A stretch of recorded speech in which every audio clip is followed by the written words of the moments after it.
Ready, কেকের batter ready. এবার next step, কেকের অপশন স্টার্ট 180-তে 13 মিনিট। তাহলে স্টার্ট করে দিলাম।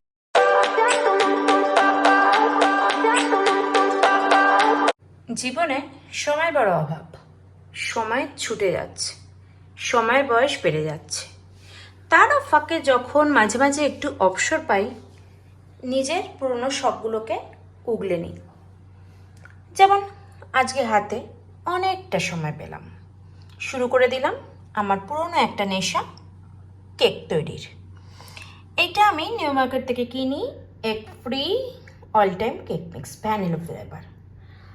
আর এই প্যাকেটে 1 কেজি কেক মিক্স থাকে ভ্যানিলা ফ্লেভারের। তার সাথে 520 গ্রাম জল আর তেল 50 গ্রাম। খুব সহজ, কিন্তু এত বড় কেক করার জন্য তো আমার একটা বাটিতে সম্ভব নয়। বিশাল বড় একটা কেক তৈরি হবে 1 কেজি কেক মিক্স থেকে। তাই জন্য আমি মিক্সচারটা একসাথে করে নিই, তারপরে টুকরো টুকরো করে প্রত্যেকটা ভাগে ভাগে দিয়ে দিই। এইটার সাথে আমি যেটা এক্সট্রা মেশাই সেটা হচ্ছে গিয়ে একটু ভ্যানিলা ফ্লেভার, একটু এক্সট্রা ফ্লেভারের জন্য, তাতে খুবই টেস্টি হয়। আর তার সাথে আর কী কী মেশাই সেটা এরপরেই দেখাই। একটা বড় বোলে পুরো মিক্সচারটা ঢেলে নিলাম। তার সাথে নিয়ে নিলাম 50 গ্রাম রিফাইন অয়েল আর 500 ml জল। এবার একটা স্মুথ ব্যাটার তৈরি করব এই ব্লেন্ডারটার সাহায্যে। প্রথমে এর সাহায্যে মিক্সচারগুলোকে সব একসাথে এভাবে জড়িয়ে ফেললাম। এরপর হ্যান্ড ব্লেন্ডারের কাজ। হ্যান্ড ব্লেন্ডার দিয়ে শুরু হবে একে ব্লেন্ড করা। খুব সহজ। হ্যান্ড ব্লেন্ডারে দেওয়ার আগেই আমি ভ্যানিলা এসেন্সটা মিশিয়ে দিই।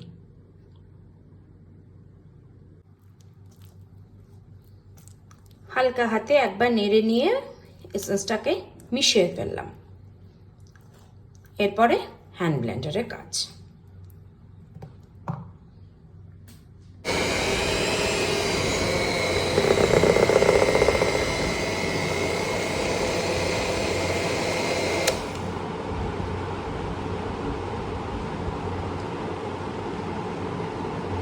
রেডি, কেকের ব্যাটার রেডি। এবার নেক্সট স্টেপ, প্রত্যেকটা প্যানে সাদা তেল ব্রাশ করে দেব। খুব সুন্দরভাবে সাদা তেলটাকে মিক্স করে ব্রাশ করব। এভাবেই প্রত্যেক কটাকে রেডি করব। আর এই ওভেনটাকে প্রিহিটের জন্য বসাবো। প্রিহিটের জন্য 3 থেকে 4 মিনিট নর্মাল মোডে প্রিহিট হতে থাকুক।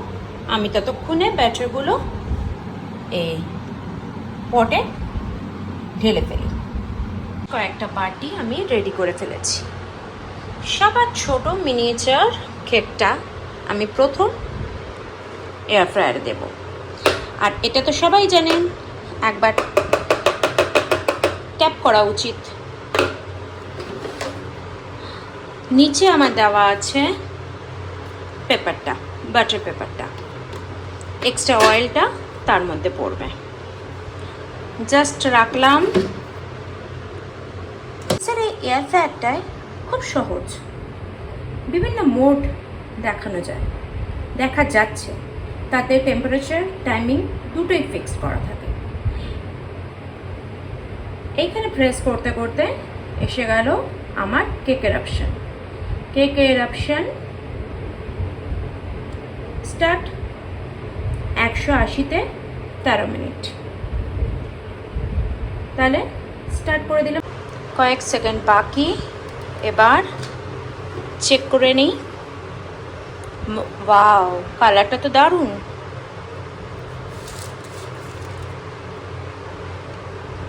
কাঠিতে কিচ্ছু লেগে নেই, তার মানে আমার কেক পুরোপুরি বেক হয়ে গেছে।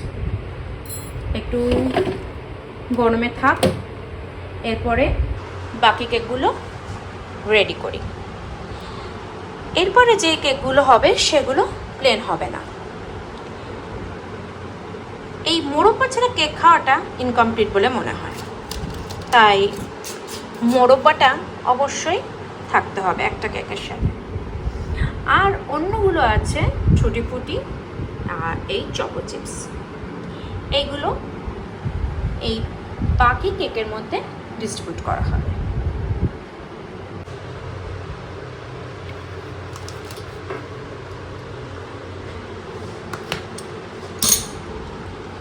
একটা কেক রেডি, প্রথম কেক তৈরি। দ্বিতীয় কেকে যাচ্ছে হোয়াইট চকো চিপস।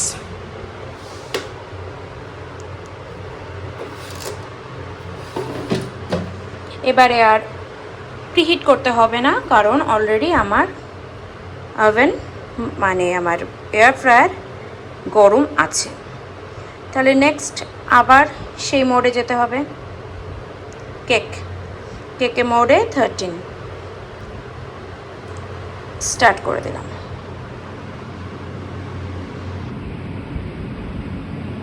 180-তে 13 মিনিট।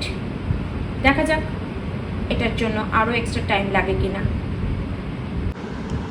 এদিকে মোরব্বা আর টুটি ফুটির গায়ে অল্প করে ময়দা মাখিয়ে নিয়েছি, যাতে সেগুলো ডুবে না যায়।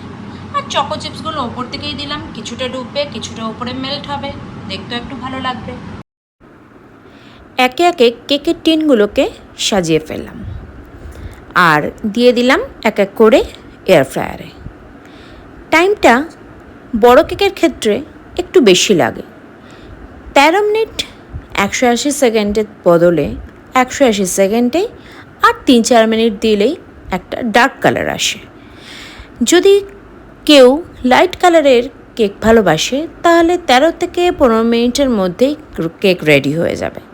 সকালে গরম গরম বেটির সাথে গরম গরম কেক, একদম সহজ উপায়ে। এর থেকে সহজ মনে হয় আর কিছুই হয় না। দারুণ স্বাদের এক রাশ কেককে বাক্সবন্দি করে ফ্রিজে আগামী 3-4 দিনের জন্য স্টোর করে রেখে দিলাম।